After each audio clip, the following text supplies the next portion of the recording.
Good afternoon, good evening, good day wherever you are.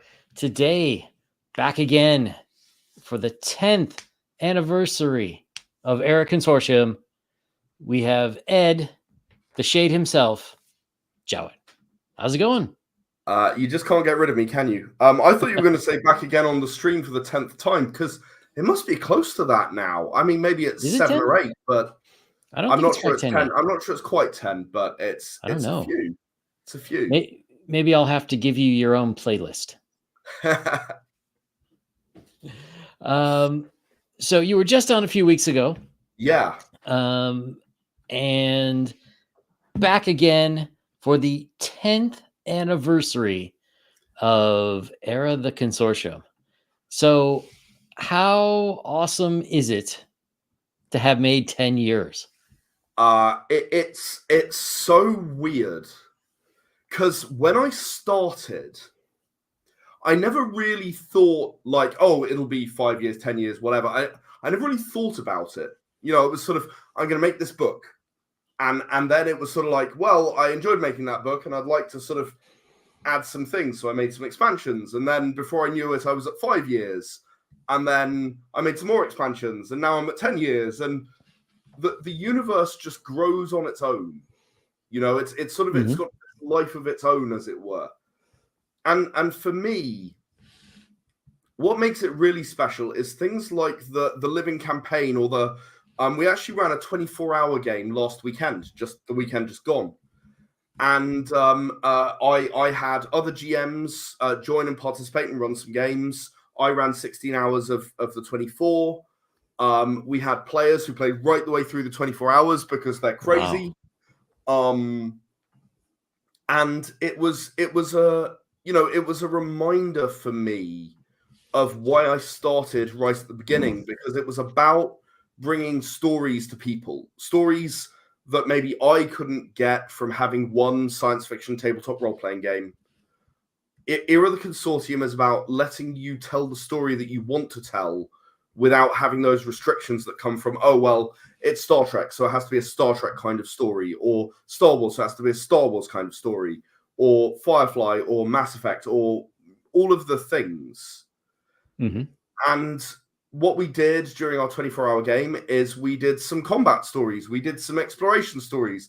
I did a murder mystery. We did I'm just trying to think. We did a whole big political thriller. We did, and all of these different genres of story sit so nicely and snugly within what Era the Consortium is, which is this multicultural world that represents our own in so many ways, and yet has enough differences that it doesn't feel like it's thrusting in your face about, well, these are the things you must believe, or these are the things, it's got enough unrealism to it that it lets people tell the stories they want to. And being able to work with a group of players to bring these stories to life. I mean, murder mysteries are one of the session types that scare me the most, right? Because you never know if you're leaving too many clues, not enough clues. You never know if it's just absolutely blindingly obvious who the bad guy is. And when it's supposed to be like a bit of a mystery and a cognitive, difficult problem to solve, you're never really entirely sure. But the way that it worked out was hook, line, and sinker. They absolutely did not suspect the guy until the very last minute. And at that point, I kind of wanted him to make a mistake so that they'd have a chance of finding him out. But he got through the majority of the people I wanted him to kill off before they worked out who it was. So perfect. It really stood as a session in itself. And within that session, we had a player having to choose who to shoot out of, two innocents who had jumped each other and win a wrestling match. She shot both of them and killed both of them by mistake. It was so chaotic and yet such a wonderful story that then we brought back to affect that character. And that particular character who pulled the trigger in that case was actually the one who played all the way through the 24 hours, and this was only the second session. So this act was affecting her right the way through the rest of the story. It was this epic experience that really, since the very birth of the Consortium, before I even thought about writing a book, it was 20 plus years ago at university when I first ran a 24-hour game that formed the Consortium. And eventually, you know, I got into running multi-tables at a particular convention here in the UK called Contingency, which is my favorite convention of the year. If you're UK-based, I strongly recommend going. It's in Hunstanton towards the end of January, Contingency. You'll find it on Facebook. Absolutely brilliant convention. And the organizers are very generous, helpful individuals who helped me to run my first multi-table games since that 24-hour game back at university. And since then, you know, I got to the 10th anniversary and I thought, oh, you know what? I could do it. I could run a 24-hour game and I can make the stakes really high. Oh. And they were pretty high stakes. We had a planet under threat of literal destruction. We had a politically disputed planet that had been that way for over 200 years. That was finally resolved in one direction. And the resistance got to prove that no one is safe by going after one specific individual who arguably is the least touchable person in the entire Consortium. So it was a really big deal, and we spent the first 5 sessions building up to these things that we wanted to do in the finale.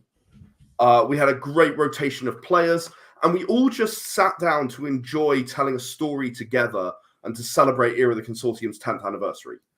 Which is, yeah, like I say, it's sort of a bit surreal to me. I'm not quite there in my head that that's where we're at, but here we are, and here's the Kickstarter, and we've got 18 expansions already, and here's 3 more that I'm hoping to make, and a new enormous 10th anniversary rulebook. I've just been messaging one of the Kickstarter backers about postage for this thing. It's 420 pages, which nice. I know you know a thing or two about. Yes.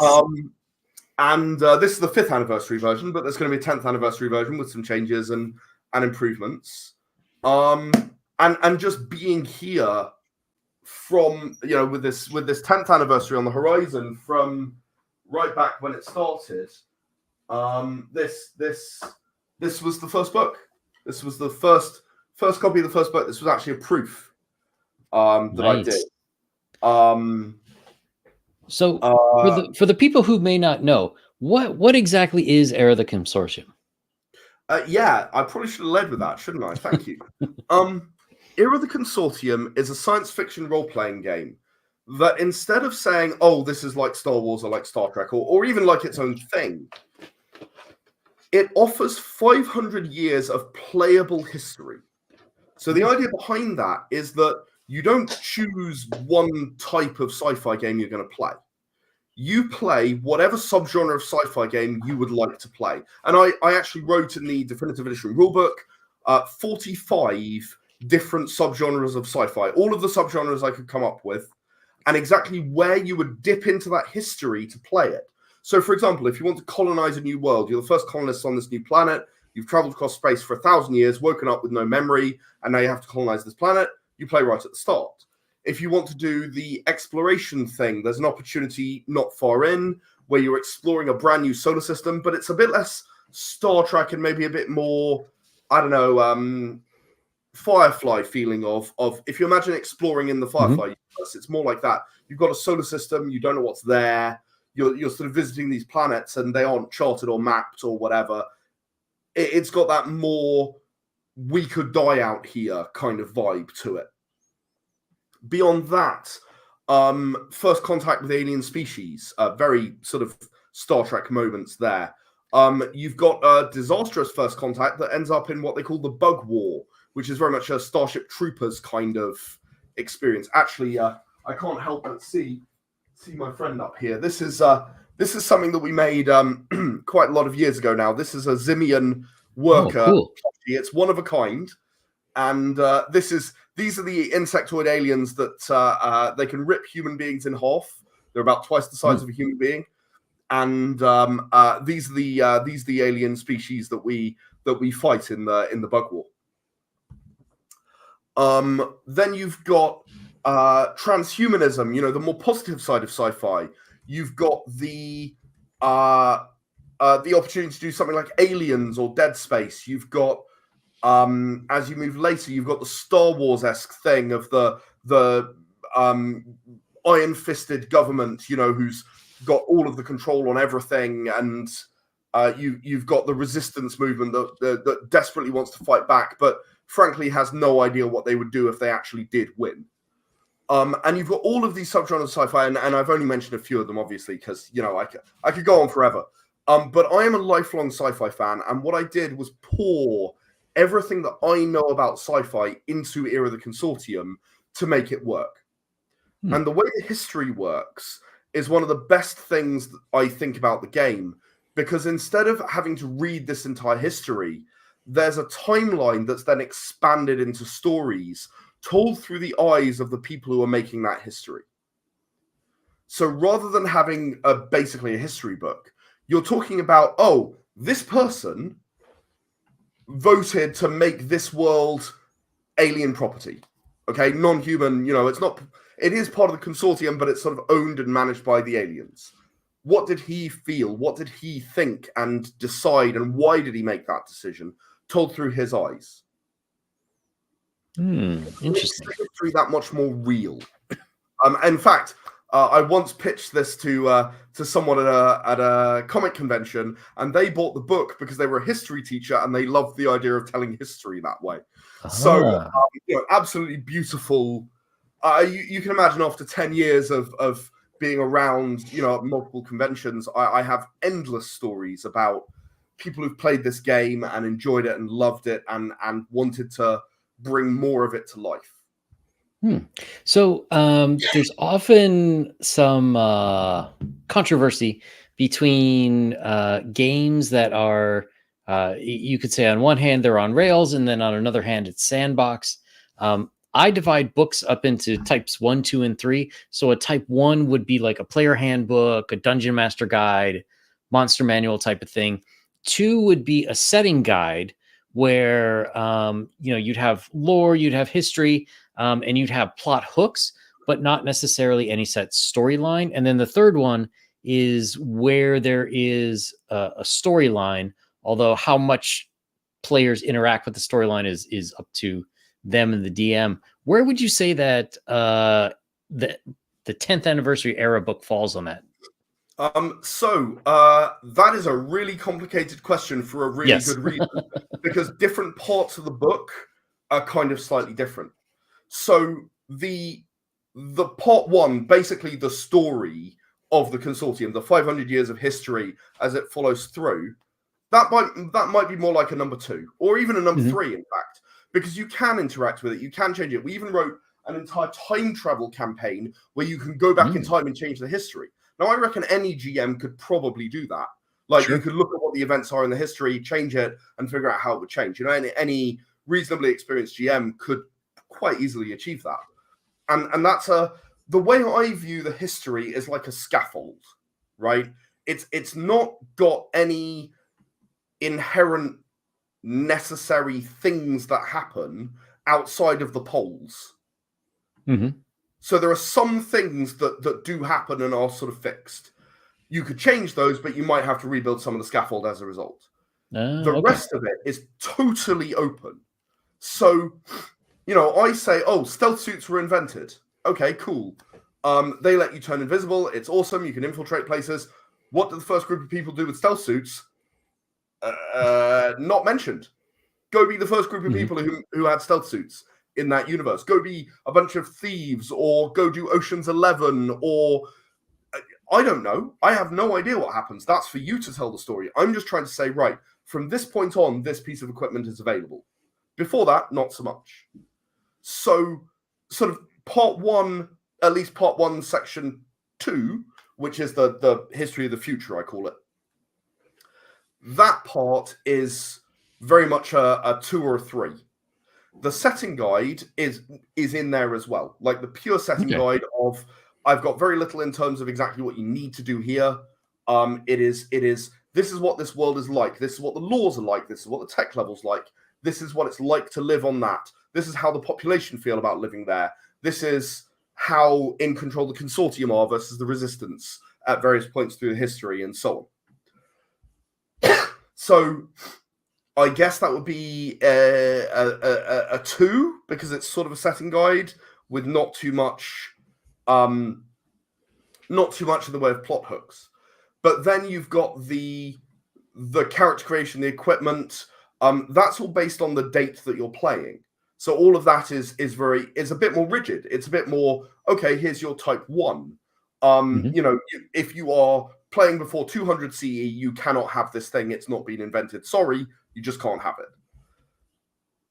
I've tried to make it so that there's a decent spread of equipment across the entire history, but obviously technology will progress and things will get better as you go later. So you'll get more gadgets as you go later on. But earlier on, there's still stuff. It's still sci-fi. It still feels a lot more available that you've got loads of options. And obviously more alien races come into the Consortium over time as well. Then you've got the rules, which are literally just the rules, and they work for everything. The equipment is obviously balanced against itself. And the way I handle technology progression is say, right, you know what, we're going to hand wave very slightly and say the guns get better at the same rate as the armor. So the stats for this kind of gun are always this kind of gun, even if it's 500 years later, because the armor has proportionately got better. And then you've got the GM section where we do include adventure seeds, full-on adventures, really. They're not really adventure seeds. There are about, offhand, there are about 40 of them. And they lead you through that era of the Consortium history, that 500 years. So you go, oh, I'd like to play this thing. Okay, here's how you would play this thing. Here's how this would play out if you wanted to introduce your players to the opening of the Bug War and play through the Bug War. Okay, so maybe first of all you're the first contact team and you all die because that's what happens in the first contact with the Simians. So then you play their brothers and sisters and their cousins and their whatever, and you're now the soldiers who are all gung ho to go and take out the Simians because they killed your relatives. And you can play with that kind of theme. And it gives you everything that you would need to run the session to hit the major plot points that are listed in the story, if you want. So, you know, you're at year 10. Do you look back on some of the stuff that you wrote originally and like, ooh, that needs to be changed? Or is it like, I like it, just more expansion stuff? Or like, has your perspective on any of the things that you've done changed in those 10 years? So there are a few things. I've publicly said many times, I am not happy with the initiative in Era D10. It is your bog standard, roll 1 dice and add it to your initiative number. And it makes no logical sense to anyone who's playing Era D10 as their first game. It never occurred to me when I wrote it that anyone would play Era D10 as their first game. Like it would be like someone's played D&D before, so they already know how initiative works, so you just do the thing that everyone else does. And it never occurred to me that someone might sit down for the first time with a role-playing game that was Era the Consortium. As a result, people picking up 8 dice to try and roll their initiative, and I'm like going, oh, no, I'm sorry, it's 1 dice, and you add 8 to it, and you know, it's very unintuitive as a result of taking that decision. So that is something that I really do regret. That said, I think it's worth stating that the difference between this version of the book and even the 5th anniversary, let alone the 10th anniversary, which is going to have a number... Whoops. Go away. It's going to have a number more changes in than the 5th anniversary did. I've had 3 iterations of this book now. And I am very, very happy with it. In fact, I look back at some of the stuff I've written and I'm like, did I really write this? This is really good. Like, wow, this is actually awesome. Did I definitely write this? And that's quite inspiring in itself, you know, to look back at something you've done and you feel like it's better than you would have expected it to be 10 years ago. Now I've got a lot to thank Jonathan Lewis, Amy Allwarden, and Jennifer Martin for on that, because although I wrote 2/3 of the stories in the book and they wrote the other third between them, they gave me a lot of help of like, oh, this could be stronger, that could be stronger. Well, it was my second ever large writing project, and I knew a limited amount of stuff back then. But with the definitive edition rulebook, I rewrote a lot of those stories that I could have improved, you know, 5 years ago. And I think that broadly, I'm really very happy with the 10th anniversary definitive, because again, I've now had 5 years to look at this book and go, oh, that wasn't great, that wasn't good, oh, I could improve this, oh, I could improve that. I've had feedback from, you know, hundreds of people over the last 5 years about the things that they liked or didn't like about the rulebook, about what wasn't accessible and what was. One of the first things that I was asked to do was actually put a summary of the history at the very beginning of the book so that people didn't have to read the entire history and go to section 2 in order to see a quick summary of it. So overall, excuse me, I'm just going to stop my camera for a second. I need to blow my nose. It's one of those no problem. Sorry, I've got a bit of a cold. And while he's doing that, everyone go check out Era, the Consortium 10th anniversary. There is a link both on X and it's pinned to the chat here.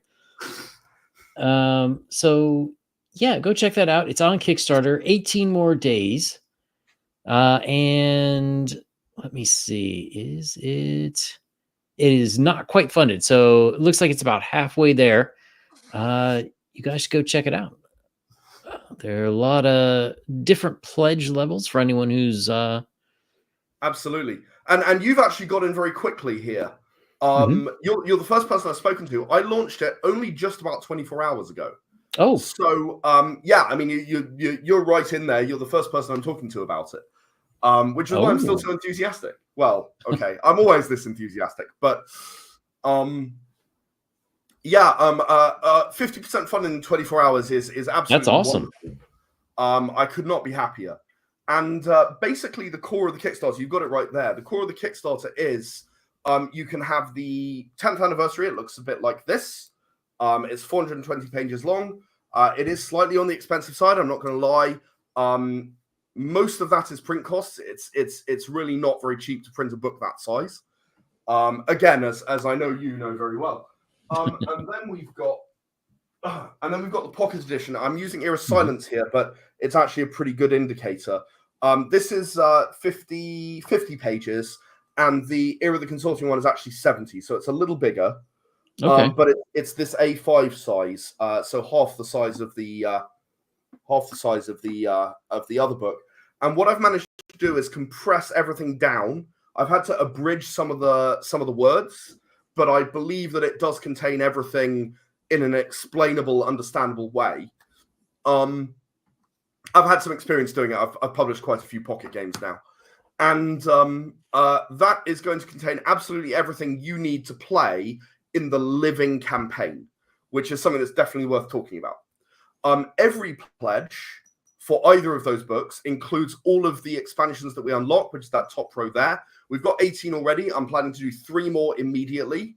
If we unlock stretch goals, there's a character card deck of 55 characters that you can draw the card, and it's got a character on one side and stats on the other, so that you can as a GM sort of hold it up and go, you're talking to this person, and then be looking at the stats and know what the stats are, was my idea.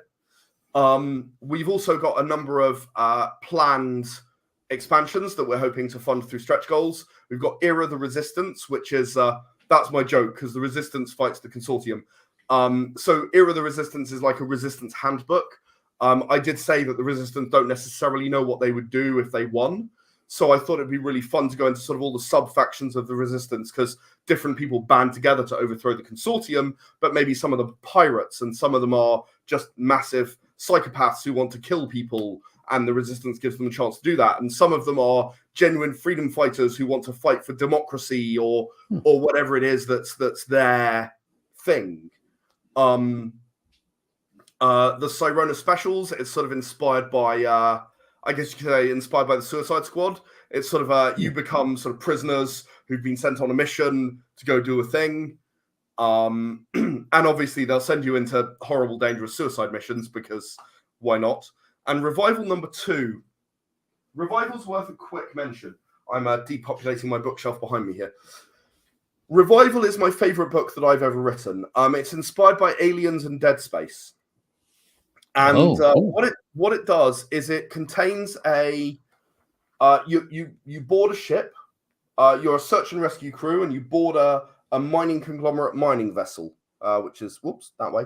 That thing there, and all the rooms within are then mapped out for you as you go through, with the encounters that you'll experience in those rooms. I originally intended this to be a 5-session campaign.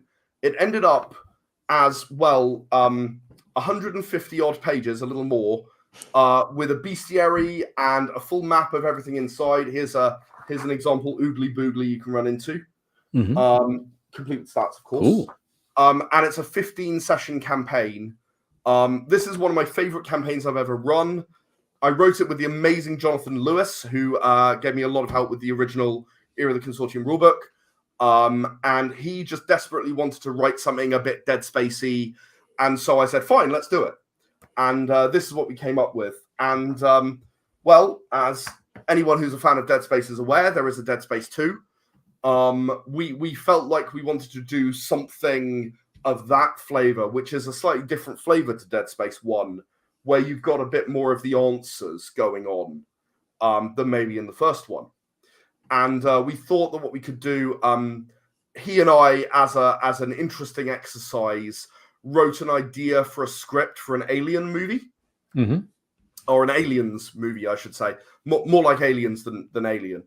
And it never went anywhere. You know, we just kind of played with the idea, but we thought we'd turn it into Revival 2, the sequel, because it's quite a strong story. You know, it works very nicely, very well.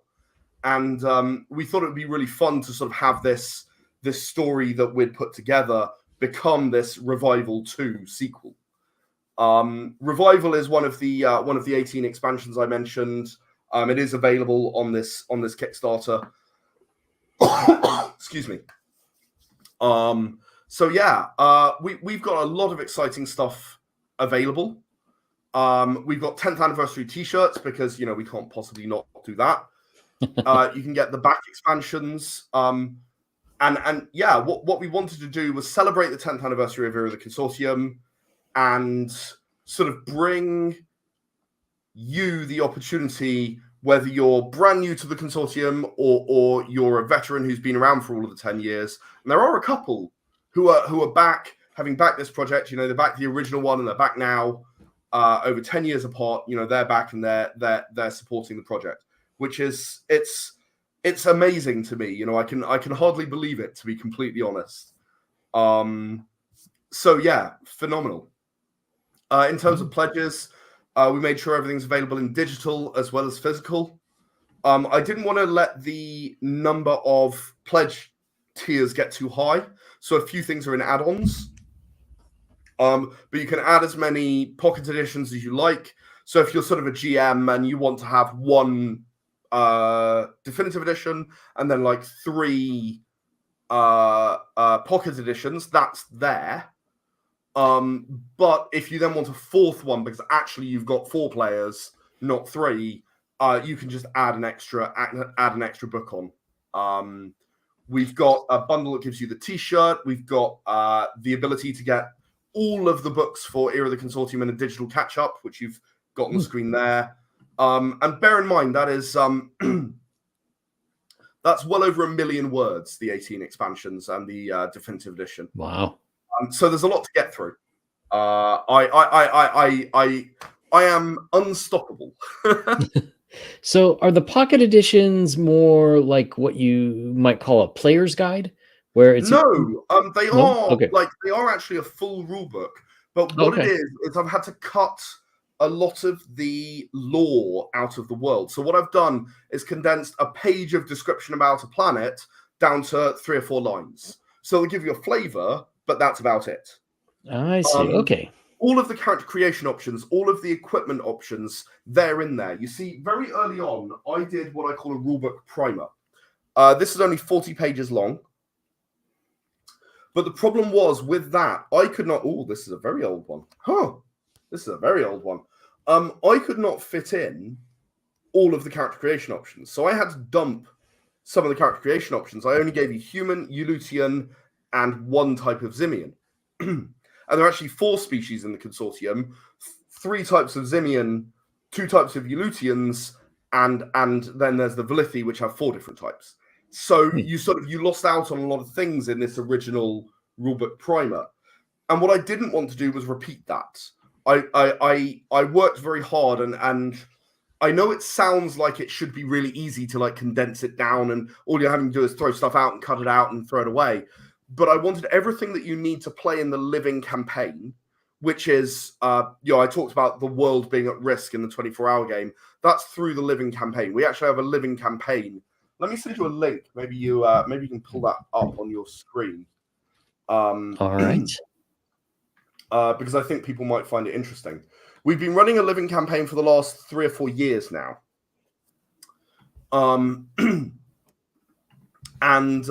What it is it's a campaign where the Resistance and the Consortium are fighting for control over the Consortium. And if you scroll down very slightly to that image there, I think you can click on it. It should click. No, maybe it doesn't. No. Let's fix that. You can open it in a new tab for sure, and it'll zoom in when you do.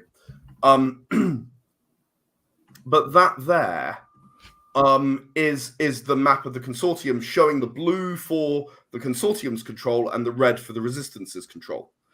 Now, that is a highly adapted map because it's after 4 years of play. And you will see that my side, the Consortium, because all of the other GMs refuse to run Consortium games, I always end up running the Consortium, and everyone else seems to run the Resistance. But my side, the Consortium, is winning. Really quite significantly winning. I haven't actually updated this map yet. Nodens in the top center there. It's been destroyed. It doesn't exist. Oh. It got blown up as part of the 24-hour game. That was the planet they blew up. Spoilers. Wow. Find out how on our Twitch stream. But yeah, I am willing to go all out on this living campaign. There are very, very few things that cannot happen, including blowing up a planet. Now, in order to do something like that, you need lots of prep, and it so happened Nodens had positioned itself to be easy to blow up. So, well, never mind. So this living campaign is if you go back to the previous page, you will see just a list of things that have happened. And there's an enormous long list all the way down the page. I see. Yeah. That is the list of things that have happened in the living campaign over the last 3 or 4 years.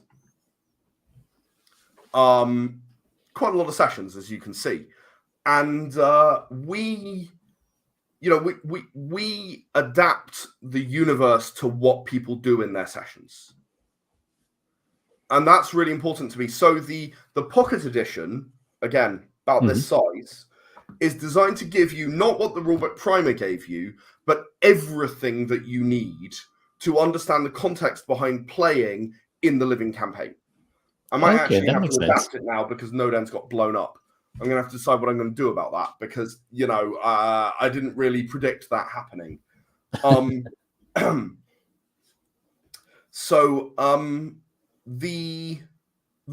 That's what the Pocket Edition is really all about. Gives you every character creation choice, every equipment choice, the full rules, a GM section, which admittedly is not as long as the original one, but it's got all of the GM advice that I think is really important.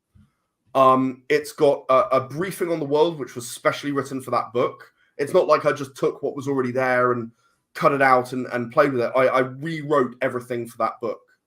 I rewrote all of the locations, all of the races, all of the factions, all of the everything about the world for this book in order that you would be able to read it.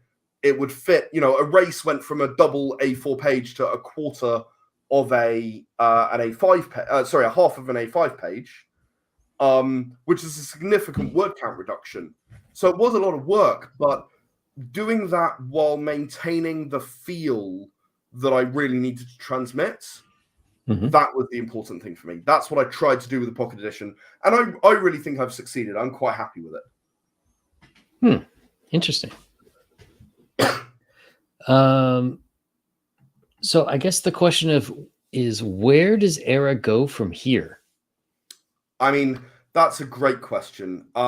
If you mean Era the Consortium specifically, 3 more expansions, card games, Era the Resistance, Era Revival number 2. These things are going to happen, right? I know they're going to happen. It might not be this Kickstarter, it might be the next one, but the Armory, which is one of the ones funded by this Kickstarter, has actually been an unlockable expansion just on the horizon for about 3 or 4 Era the Consortium expansions Kickstarters. So, it will happen. It might take a while. We might not quite make it yet. I don't know exactly how far we're going to get with this Kickstarter. I'd like to believe that we're quite likely to get funded, but I don't know how far beyond that we're likely to go. So if Era the Resistance is not funded, for example, then it'll be funded next time. It'll be a goal next time. We'll make it. Era the Consortium has so much more story to tell, even within this 500 years, because it's worth saying I have always seen this as the first 500 years, not the entire history. It's just the first 500 years. I've been working on a project for a little while now, which I've sort of working titled Era Frontiers, which is supposed to be looking at the next 500 years of history. The problem is that I always find that I've got more to do here. So it's very hard to find the time to do that next 500 years. In terms of what else is going on in the Era of the Consortium universe, we've got comics. There are already several existing comics. We don't have any more underway at the moment, but John and I are always talking about making another Bug War comic. We did a Bug War trilogy, which is one of our favorite comics out of what we've ever written. And we always talk about doing a 4th one of this. Nice. We've got audio dramas. We did a couple. We did one called A Titan's Rise, which I starred in. Everyone else whipped me into shape so that I did a decent job, because I'm not really a voice actor, but it came out quite good. Credit to the editor, let's put it that way. We did Radio Free Tyrannus. We did a few other bits and pieces. We've got a Patreon for that. Patreon.com/Erascapes, where Stranded, another Era of the Consortium audio drama, is being published. It's based around an individual who gets shoved in an escape pod and lands on a station that was abandoned 100 years ago, has no air, no food, no water, nothing, and has to try and survive. It's a really nice story of sort of survival and human ingenuity overcoming all of the odds. We've got another audio drama which was worked on right from COVID, and I've had a wonderful team. The original writer said to me, "Look, Ed, I want to do something that has a star that's a non-binary character." Non-binary human character, because there are plenty of non-binary aliens, but you don't see a lot of non-binary human characters involved in anything, right? Now, there are actually a couple in Era of the Consortium's lore. There's actually a couple of non-binary characters already, but I thought, no, that sounds great. Let's do this. And what I did is I had a non-binary writer, a non-binary editor, and a non-binary voice actor to do this character and bring this character to life. And the only person who wasn't non-binary, I am not non-binary, I'm not pretending to be. I was the director of the piece, and obviously I was heavily involved in editing and dealing with which takes we choose and so on. I'm the only not non-binary person involved in this group. So this one's called Auditor, and it's really a story of radicalization. It's about how a seemingly normal individual could, over time and under pressure, become radicalized. They go from being a staunch supporter of the Consortium to being a member of the Resistance during this 10-episode arc. And it's told in a very compelling way through letters home. Mm-hmm. So this main character, Robin, they have this other half back home, and they're sending letters because they're only supposed to be gone for 3 months. They're sending sort of audio recordings. And they're allowed to, they both work for the same company, Hayden Bank, so they're allowed to explain a little bit about what they're doing.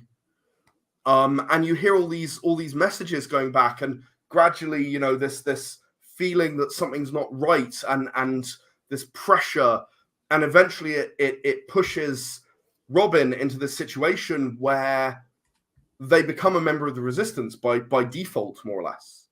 I found it a very compelling script when I first read the submission, and with the work that was done by Marissa, who is an outstanding voice actor, and by M, who did the editing, it's really become something very special, I think. And you know, the point is, you know, there's comics, there's audio, there's novels. I've done the Empty Shell novel not so long ago. This is a full-on sci-fi novel in the Era of the Consortium universe, which follows 4 people who start investigating a company's fraud, and that sounds really boring, but they end up on an adventure that's worthwhile, I promise. Bad pitch, Ed. Bad pitch. I like to believe that there is no such thing as a medium that you cannot tell a story about Era of the Consortium in. I've made a superhero movie already. I have a desire to make a feature film regarding a period of Era of the Consortium's history. That's probably the next big thing I want to do with Era of the Consortium. Not that the Kickstarter and the expansions aren't big, but I guess different thing I've never done before. Yeah. The only problem is obviously gathering together the funding for that is not a trivial task, to say the least. For sure. So, you know, I have hopes about that. I have hopes that we'll do more amazing audio stories. You know, Auditor, Radio Free Tyrannus, A Titan's Rise, they're all begging for more, right? We can tell so many more stories in this universe, and I just, there's no limit to what you could do as a storyteller within this universe, which is one of the reasons I think that it's so compelling for a games master when they sit down with this book and think, right, what am I going to run? Because the answer is whatever you want. Yeah. Really, genuinely, you do not have that many boundaries on what you can't do. And that's what I think makes, for me, what makes Era of the Consortium special. Whether I'm working with the wonderful Mark Threlfall, who, you know, deserves a name drop. He worked with me for years, and he is just the most suspenseful GM you've ever played with. He's honed it into an art over 20 years of GMing, like games where your heart is in your throat for an hour, you know, and you are like, versus the very, very comedic Leo Kosh, who, good friend of mine, you know, he's very lighthearted, but when he wants to deliver a gut punch, he really does a really good job of that. You know, me personally, I'm more about the epic stories, the things that have huge impact on the universe. Maybe that's not surprising given that I created it. But whatever kind of GM you are, whatever kind of session you like to run, whether you want to run Papers, Please in this sci-fi universe, which is actually a session that I have written up and is available in the Living Campaign book. Whether you want to run something that changes the universe forever through the Living Campaign, this game will let you do that. Nice. So that's you know, a bunch of different shall we say branches that people could go off to in the Era of the Consortium. do you have any plans to? I know some of your games, the different games can overlap, or you could import things from one to the other. Do you have any plans for more integration between different games? Especially, it seems almost like Era the Consortium is kind of the center hub of the Shades of Vengeance universe. There's definitely, I definitely understand where you get that feeling from. It's sort of, it is that way by its nature for two main reasons. First of all, obviously, it's the first game I made, but secondly, I am at heart a sci-fi guy. Like I can write a fancy book, I can make Era Dragon Song or Era Forbidden or things with a fancy flavor to them. But at heart, I'm a sci-fi guy, and as a result, everything connects back to this sci-fi. I have, in fact, revealed in this, the Era the Consortium 10th anniversary booklet, for the first time ever, I was asked a question about how the games link, and I actually answered it. I you know, go get the booklet if you want to know, people. Excuse me. But they are all linked. All of the universes are linked. Era the Consortium, in one sense, is the center, but in one sense, is just another point on the hub of the wheel that goes round. Era the Consortium needs to be able to live and breathe on its own without affecting the other games, and that's a really important aspect of what Era the Consortium is. That said, it's this is the world I always wanted to build when I started. And as a result, for me, it's always going to be the starting place when I think about, am I going to run a game this week? What am I going to run? It's always going to start with Era the Consortium, and then I'm going to have to go, no, I don't feel like that right now. It gets the first right of refusal on my time, I guess. Okay. And as a result of that, there is some feeling of interconnectivity between Era the Consortium, Era Survival, Era the Chosen, Era Lost Legend. They all have some inherent links between them. And I think that's a good thing.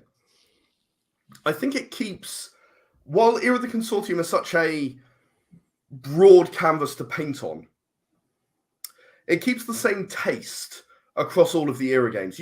You know that if you've played Era Friction or Era Survival or I don't know, Era Lost Legend, you know that you're going to be able to pick up Era the Consortium and play it. You are not going to have any problems.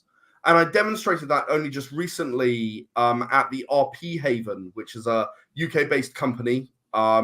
They do really nice work with just getting people, finding spaces where people can collect together and play games. I ran for their one-shot night, and I ran an Era the Consortium game, an Era the Empowered game, and an Era Survival game. And by the end of it, everyone understood what I'm saying when I say, once you know one, you can play all of them. You don't know all of the rules, and you'll need to read up on the bits and pieces that are unique to that world, but you understand how it works. And I've witnessed it even more recently. Someone played the 24-hour game. And then, since then, they've actually joined a game of Era Forbidden that I'm running on a regular basis. And it's just, they already know exactly how to play. It's no problem at all. There's no question marks over, oh, what does this do or what does that do? You know the basics of the rules. And then there are things to pick up and things to learn. But it's that feeling like coming home. That makes sense. So, you mentioned some of the updates you've made over the years. As a creator, how do you stop yourself from going full George Lucas and not updating things that you could, or how do you know when to let sleeping dogs lie? Let's put it that way. So I think it's probably fair to say I have quite a drive about me, about creating, about building, about bringing new worlds to life. It's a very important thing to me. However, while I have perhaps infinite capacity to make stuff, I do not have infinite money. George Lucas's problem, particularly in his worst periods, was that he literally did.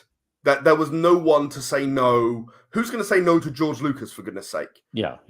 Who's going to say no, George Lucas? You can't have this budget. And then you get episode 1, and everyone goes, "Well, I wish someone had said no to him a couple of times."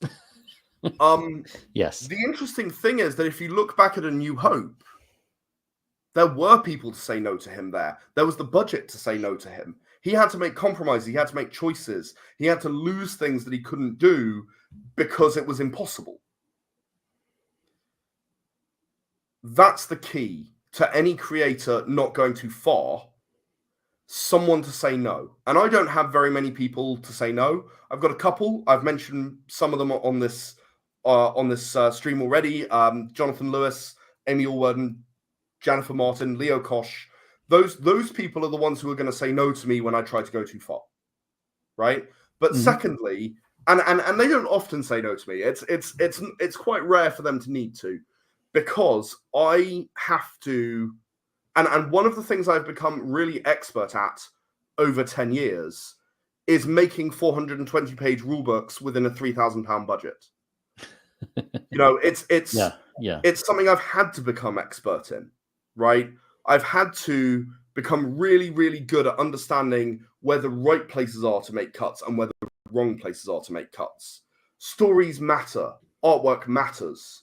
What can I write myself without it being bad? These are questions that I need to ask myself as a creator all of the time. And that's what stops me from going too far. What stops me... what means that I do update the things that need updating? I think that's the players that keep me honest, right? I listen to feedback. I don't always agree with it. Once upon a time, and if he watches this, I'm not going to name his name. I don't know his name. If he watches this, I still think about you frequently, my friend. Once upon a time, I was at UK Games Expo. And someone comes up to me and he says, "I bought your rulebook a year ago, and I think it's a really bad game." And I said, "Oh, well, I'm sorry to hear that. Why do you think it's really bad?" And he said, "Well, I wanted to put a dog in, and you didn't put stats for a dog in. So it's terrible. It's an awful game because you can't stat a dog." Okay. And I thought to myself for a moment, I thought, okay, what's the right answer here? Because I'm in a convention. I can't have a yelling match with the guy telling me he's an idiot, So I thought about it for a minute and I said, well, I don't know how to explain to you other than to just say dogs do not exist in the Consortium because they didn't make it on the Kamaja. And that's, as a side tangent, that's sort of what the feature film that I want to make is all about. It's about why the dogs didn't make it, the cats didn't make it, the grain didn't make it. There were only 1 million people on the ship. Why? Why so limited?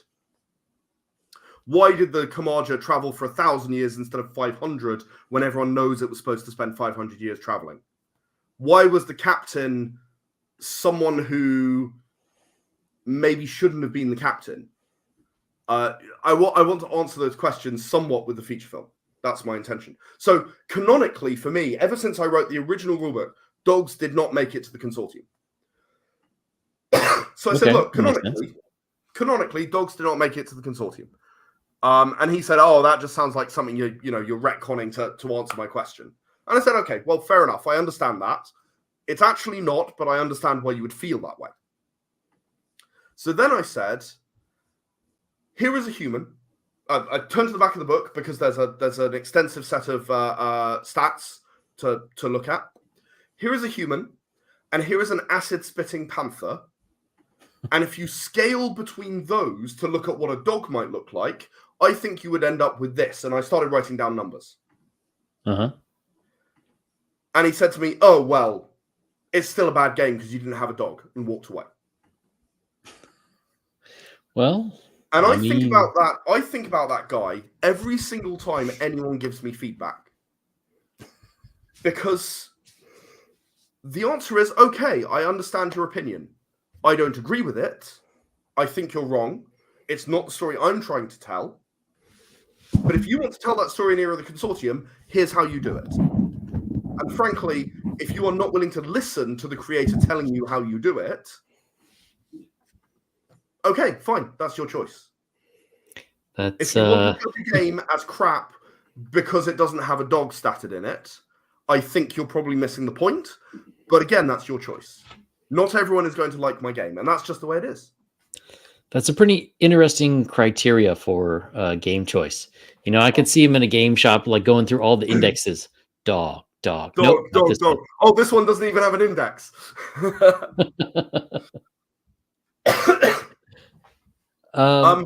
It was a very interesting conversation, and it really has shaped the way that I approach feedback that I'm given. Not just on Era of the Consortium, but on everything I ever did.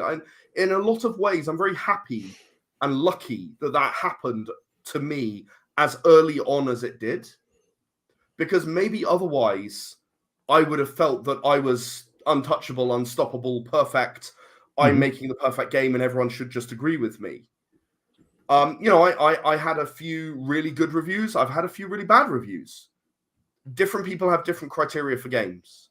I've had someone review the book and say, I didn't understand how to play. And I've had someone review the book and say, this is the perfect science fiction role-playing game. You should go out and buy it right now.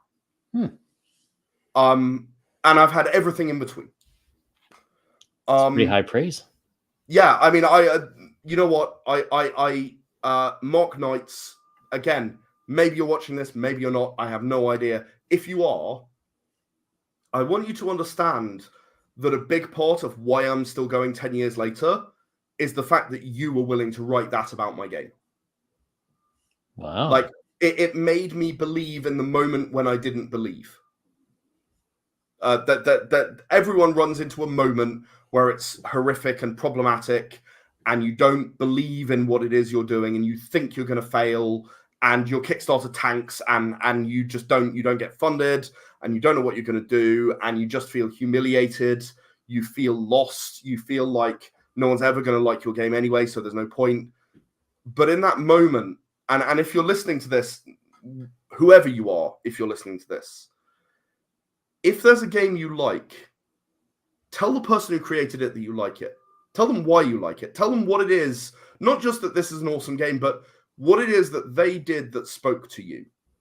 Because that can make the difference between someone giving up and someone continuing, improving on their creation for 10 years to the point that they have 18 expansions, audio dramas, comics, novels, plans for a movie, and a freaking 420-page hardback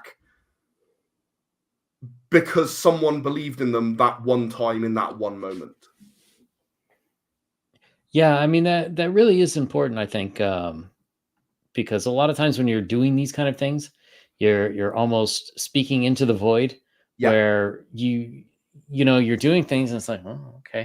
And then like maybe some years later, someone will say like, oh, why'd you stop doing that? I love that thing. Like, well, that would have been great to know 3 years ago when I was like at my lowest point and going, oh, well, there's no point. No one likes it. No one's ever going to buy it. And yeah. But there are a group of 5 or 10 people who kept me going when I was ready to give up. And they just gave me that little extra push I needed to get there. And as a result of them, here we are. Very nice. So Era of the Consortium 10th anniversary. When do you plan on going to print with this? When should people start seeing things pop up in their real life mailbox or email? Pretty much immediately. I've got a few finalizing tweaks to do to the 10th anniversary. I've got a few bits and pieces to write on the pocket rulebook, but I'm hoping to fit most of that in during the campaign. It's mostly just some of the rules and GM stuff I'm not totally happy with in the pocket rulebook. I want to try and cut it down to as few pages as possible to lower the number of pages means lowering the print cost, which means I can lower the retail cost, which is really important to me. I would rather it was £10 than 15.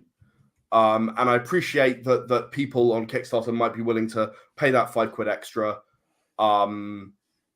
I will ensure that you don't feel like you've been ripped off. But anything I can do to more work means less pages on the Pocket Rulebook. The expansions are going to take a bit longer because I have not really started significantly on them yet.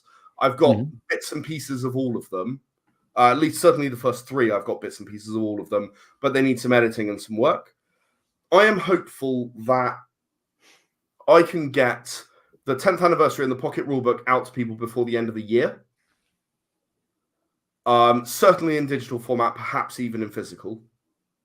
Wow, nice.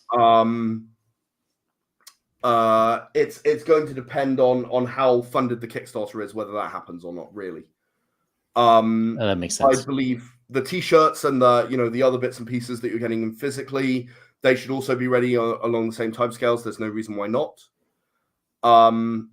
And in terms of the expansions, I'm hopeful that by April next year, which is what I've committed to in most cases, that I'll be able to deliver those in digital format. So yeah, I'm not expecting a long turnaround. I've done the vast majority of the work here. I'm not starting to write as the Kickstarter finishes. I'm almost finished on the rulebooks bits, and then I have to do some more work on the expansions. Yes, but I have been working for a long time on the armory, as I mentioned. I've got the Time Travel Part 6 is already written in draft format. I need to go through, give it a good, strong edit, and get it figured out.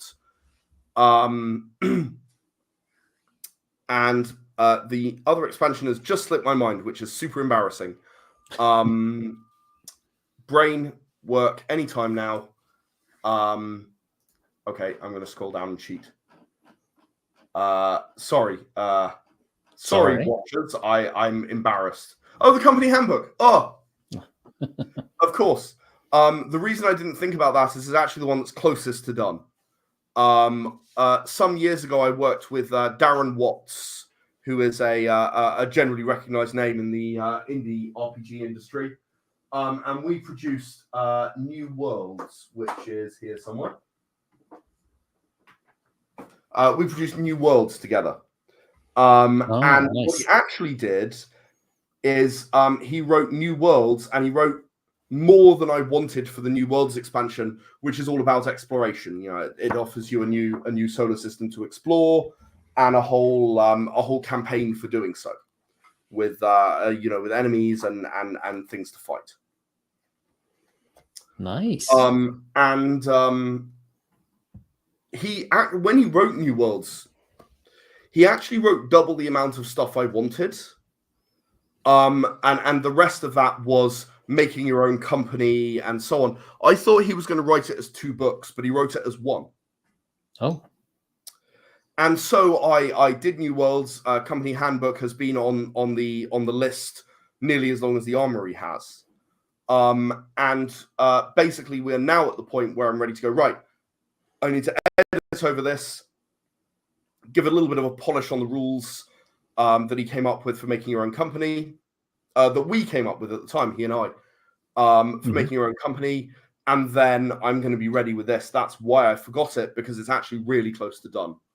It's got a nice bit of story in there. It's got a nice bit of rules. It's got some, world building stuff for becoming a company in the Consortium. And I have an aim of adding a briefing on many of the important companies in the Consortium, because they got a little bit of space, or some of them got a little bit of space in the core rulebook. They got about a page each for the big 8, but some of the smaller companies didn't really get much of a look in. And I'd really like to write a lot more details and a number more companies that exist in the Consortium. Oh, that makes sense. That makes sense. So that's not going to be much work at all. Excellent. So for anyone who's interested, there is a link both in the Kickstarter and here on YouTube in the chat, and down below in the description. Go check out Era the Consortium 10th anniversary edition. All sorts of different levels, from digital to print, and see what tickles your fancy. And if you have any questions, pledge for £1 and ask the question. Like, make a comment. You know, say something and say, "Hey, this looks really cool, but what's this thing going on?" Or drop me a message. You can drop a message to the creator of a Kickstarter as well, pretty straightforwardly. So yeah, I mean, please, I'm an approachable guy. I really love this world, and if there's anything you want to know, I will be happy to let you know. If they pledge £1, will they get dog stats? If you pledge £1, I will send you dog stats.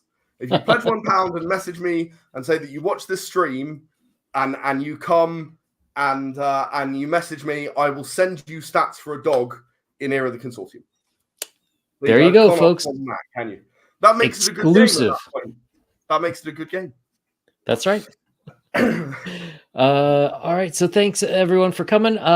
Tonight, if people are around at 9 p.m. Eastern, I have Cawood Publishing. They're going to talk about their world, Wormworld, and the fall of Rivenheim. So interesting. We will. Yeah, definitely go check that out if you're around. That sounds good. Yeah. All right, Ed. Thanks for coming on, and thanks for having me. And good luck with the stream. Thank you very much. Thank you. All right, everyone. We'll see you all soon.